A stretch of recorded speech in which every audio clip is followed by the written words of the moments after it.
निवेदन केवल ये करना चाहते हैं कि वर्तमान समय में एक से निर्वाह भी कठिन है, पर हिमालय ने अपनी दोनों पुत्री भोले बाबा को दे दी और शंकर जी दोनों से निर्वाह कर रहे हैं, दोनों से निर्वाह कर रहे हैं। पार्वती जी को तो उन्होंने गोद में बिठाया, पार्वती जी को तो उन्होंने अपनी अंक में स्थान दिया, गोद में स्थान दिया। अंक में स्थान क्यों दिया? चित्रकेतु जैसे भगवत पार्षद को भी समझ में नहीं आ पाया कि शंकर जी ने पार्वती जी को गोद में क्यों बिठाया, और वो भगवान शिव की निंदा करने लग गया। भागवत जी में कौन सा इस अष्टम स्कंद नहीं छठे स्कंद में चित्रकेतु का उपाख्यान, वृत्तासुर का उपाख्यान छठे स्कंद में ही तो है। पोषण छठे स्कंद में। तो महाराज छठे स्कंद में वो चित्रकेतु विमान में बैठ करके आकाश में जा रहा था, और जैसे ही कैलाश के ऊपर पहुंचा तो नारद जी सनकादिक भगवान बैठे हैं शंकर जी के चरणों में, वो शंकर जी भगवत चर्चा कर रहे हैं, और वो विमान में चढ़ा हुआ चित्रकेतु ऊपर से ही देखकर बोला कि अरे बड़ी लज्जा की बात है, बड़े दुख की बात है, संसारी पुरुष भी अपनी पत्नी को एकांत क्षण में ही गोद में बिठा सकते हैं, पर ये देखो ऋषियों की सभा में अपनी पत्नी को गोद में बिठाए हुए हैं, ये इनमें लज्जा है ही नहीं, कपड़े भी नहीं है शरीर पर, और गोद में पत्नी को बिठाए हुए हैं। शंकर जी तो मुस्कुराए उसकी बात सुनकर, ऋषियों को भी हंसी आ गई, ये कितना मूर्ख है।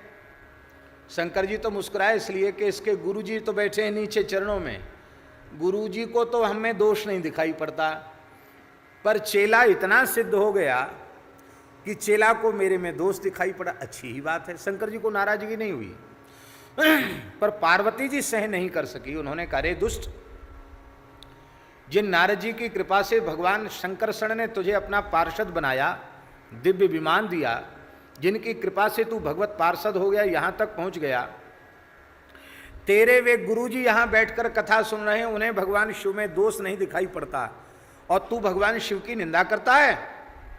लगता है कि हमारे जैसे निर्लज्जों पर शासन करने का अधिकार तुझे ही भगवान ने दे दिया है क्या? कहता कितने बड़े निर्लज्ज हैं, वाह जी वाह। तो कान खोलकर सुन ले, तू भगवत पार्षद के रूप में रहने योग्य नहीं है, आसुरी योनि में चला जा। और वो आसुरी योनि में चला गया।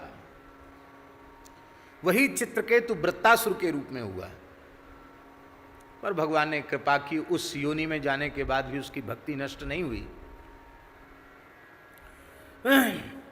अब यहां एक प्रश्न है कि शंकर जी ने भगवती पराम्बा पार्वती को अपनी गोद में क्यों बिठाया? दीनबंधु दास जी, ये बात विशेष रूप में ध्यान देने की। सती जी को अंक में बिठाया ऐसा वर्णन नहीं है, पर पार्वती जी को गोद में बिठाया ऐसा वर्णन है। अच्छा एक बात बताओ, सती जी और पार्वती जी अलग अलग हैं क्या? हैं? जो भगवती पराम्बा जगत जननी सती हैं, वही सती ही दूसरे जन्म में हिमालय की पुत्री बनकर पार्वती के रूप में है, तो अंतर तो बिल्कुल नहीं है। पर सती जी को गोद में स्थान नहीं मिला, पार्वती को गोद में स्थान मिला। दक्ष की पुत्री के रूप में जब वे हैं तब उन्हें अंक में स्थान नहीं मिला, पर पर्वतराज हिमालय की पुत्री के रूप में पार्वती के रूप में आई तो उनको अंक में स्थान मिला। क्यों मिला? इसलिए क्योंकि अब वे श्री रामचरित्र की सरस श्रोता हैं। वो भगवान शिव से राम कथा का प्रश्न न करती तो रचि महेश निज मानस राखा, पायसु समय शिवासन भाखा, तो वो हम लोगों को आज रामचरित्र के रूप में श्रवण करने का सौभाग्य कैसे प्राप्त होता है? इसलिए धन्य धन्य गिरिजेश कुमारी कहकर के, धन्य धन्य कहकर के भगवान शिव ने प्रशंसा की है। और भगवान शंकर, उनका भक्तों के प्रति कितना प्रेम है, इसका एक नमूना हम आपको बताते हैं। भगवान शिव ने कहा है स्वयं कि धोखे से किसी प्राणी के मुख से, इस पूरे ब्रह्मांड में धोखे से, किसी प्राणी के मुख से धोखे से एक बार राम नाम निकल जाए तो उस भाग्यशाली जीव को मैं 3 बार प्रणाम कर लेता हूं। एक बार धोखे से राम राम निकल जाए तो उस भाग्यशाली को मैं 3 बार प्रणाम कर लेता हूं। इतना प्रेम है उनका राम नाम से। और राम नाम का निरंतर जप करने वालों से कितना प्रेम है, आहा हा, कितना प्रेम है। हम कह चुके हैं कि चले जात शिव मग उभय खेरे दीठी परे, भक्तमाल में प्रसंग है, प्रियादास जी ने वर्णन किया है। पार्वती जी के साथ भगवान शिव जा रहे थे, 2 टीले दिखाई पड़े और भगवान शिव ने नंदीश्वर से उतरकर उन टीलों को वंदन किया, प्रणाम किया। पार्वती जी ने कहा है यहाँ कोई है नहीं ऋषि मुनि महात्मा, न जन को, कोई जन तो है नहीं, फिर आपने प्रणाम किसको किया? तो शंकर जी ने उत्तर दिया, जहाँ पहले स्थान पर हमने प्रणाम किया वहाँ 10,000 वर्ष पूर्व एक महात्मा हुए थे, यहीं बैठकर उन्होंने नाम जप किया, भजन किया और यहीं से भगवत साक्षात्कार प्राप्त करके भगवत धाम की ओर महाप्रयाण किया। अब देखो संत वहाँ नहीं है, वे भजन करके भगवत साक्षात्कार करके भगवत धाम चले गए। कितने साल पहले? 10,000 वर्ष पहले। तो उस स्थल को मैंने प्रणाम किया जहां बैठकर संत ने भजन किया। दूसरा जो खेरा जिसको आपने प्रणाम किया वो क्या है? बोले 10,000 वर्ष बाद एक संत यहां आवेंगे, अभी तो पैदा ही नहीं हुए, जन्म लेंगे, फिर कुछ सयाने होंगे, वैराग्य पूर्वक घर छोड़ के आएंगे, इसी जगह पर बैठकर भजन करके भगवत साक्षात्कार प्राप्त करेंगे और यहीं से भगवत धाम प्रयाण करेंगे। इसलिए मैंने उस स्थल को प्रणाम किया। तो संत हैं नहीं, 10,000 वर्ष पहले हो गए, और संत भी नहीं है 10,000 वर्ष बाद होंगे, तब उनको इतना प्रणाम करते हैं। और जो भगवती पार्वती निरंतर श्री राम कथा सुनती हैं, जो निरंतर श्री राम नाम का जप करती हैं, भोले बाबा इतने भाव में भर गए, बोले मैं भक्तों को बहुत अधिक आदर देता हूँ, देवी मेरी प्रसन्नता के लिए मेरी अंक में विराजो, क्योंकि इसके बिना मैं भक्तों का जिस पद्धति से आदर करता हूँ वो आदर संभव नहीं हो सकेगा। इसलिए एक भक्ता के रूप में, एक वैष्णवी के रूप में अत्यधिक आदर देने के लिए भक्त को अपने से श्रेष्ठ आसन देना चाहिए। इसलिए अपनी अंक में उन्होंने स्थान दिया, अपने से ऊपर अपनी अंक में स्थान दिया। सहस नाम सम सुनि शिववाणी, जप जेई पिय संग भवानी। ऐसी नाम जापिका है, बहुत प्रसिद्ध है। राम रामेति रामेति रमे रामे मनोरमे सहस्रनाम तत्तुल्यम राम नाम वरानने। तो पार्वती जी को तो भगवान शिव ने अंक में स्थान दिया।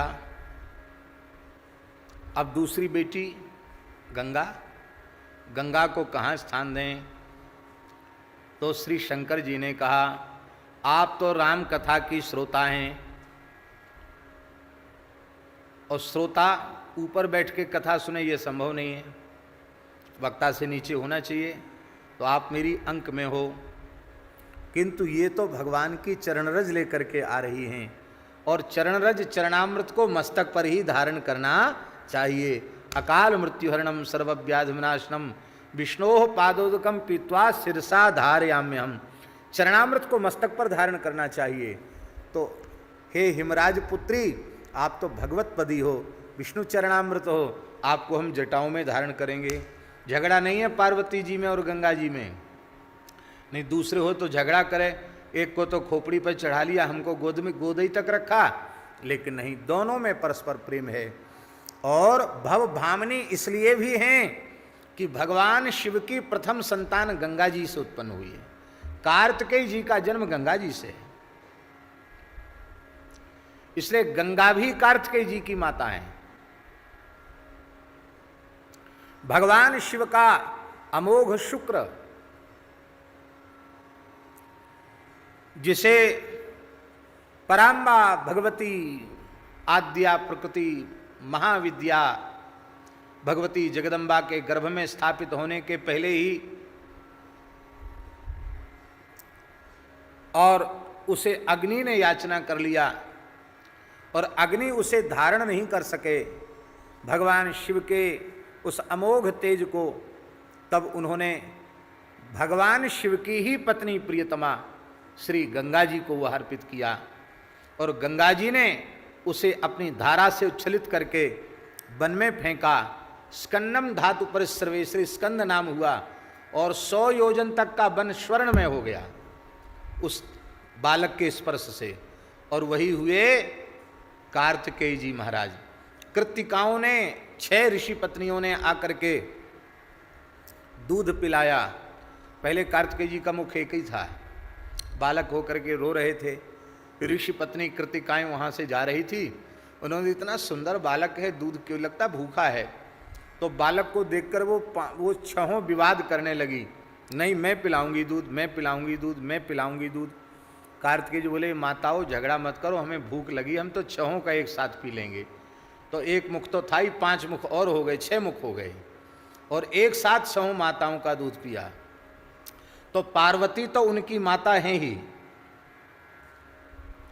गंगा जी भी उनकी माता हैं और 6 कृत्तिकाएं भी उनकी माता हैं।